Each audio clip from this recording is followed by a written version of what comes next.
忙的时候可以赚100多万呢。放暑假了，不要天天想着玩，要帮家里人干点活，这才是我们小孩子该做的事情。少年强则国强。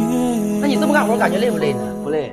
每个人生下来命运都不同，有富的，有平庸的，每个人都需要努力，才有更好的未来。忙的时候可以赚100多万。放暑假了，不要天天想着玩，要帮家里人干点活，这才是我们小孩子该做的事情。那你天天这么干活累不累呢？不累。每个人生下来命运都不同，有富的，有平庸的，每个人都需要努力，才有更好的未来。我不喜欢玩手机，也不喜欢看电视，我就喜欢帮妈妈干活，劳动没忘了。那看别的小朋友都在玩，你羡不羡慕呢？不羡慕，那些都是在浪费时间。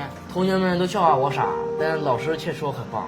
我认为作为一个学生，要有一些动手能力，多帮父母，多干点活。小朋友，那你平时有没有什么爱好呢？偶尔打打球，但是最喜欢的爱好就是炒菜。我觉得人要活得有意义，不能沉迷于网络游戏，不然就会玩物丧志。那店里的活你都会干什么呢？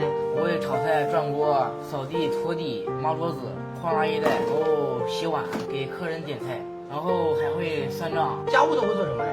洗衣服、晾衣服、扫地、拖地、做饭都会。那你这暑假作业怎么办呢？我下午的时候客人都走了，然后我再把书本拿出来写，然后等客人再来的时候我就去忙。作为一个小朋友，一定要好好学习，学无止境。那你有没有什么话想对全国的小朋友讲呢？宝剑锋从磨砺出，梅花香自苦寒来。伟大的思想家梁启超曾经也说过，少年智则国智，少年富则国富，少年强则国强。要发奋读书，不要光看到自己的现在，也要看到自己的未来。我3、4岁都会摔面，5、6岁都会炒菜了。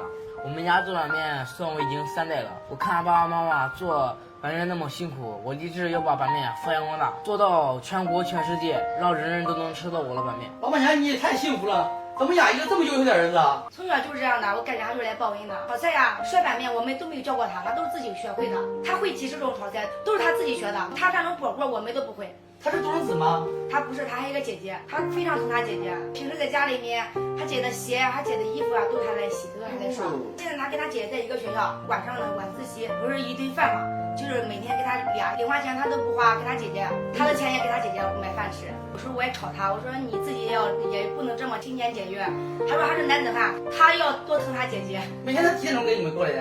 放暑假的时候，就每天我们早上几点起来，他就跟我们一起几点起来。我们晚上11点回家，他都11点回家。让他早点回家，他都不愿意。他说看完和妈妈爸爸一块回家。那我看他平时也不愿意穿什么新衣服啊，这衣服也不是新的啊。对，他就比较会过。这个鞋是我老公的朋友送他的，就给他了，还没穿掉的给他的。他总是捡别人事儿是吧？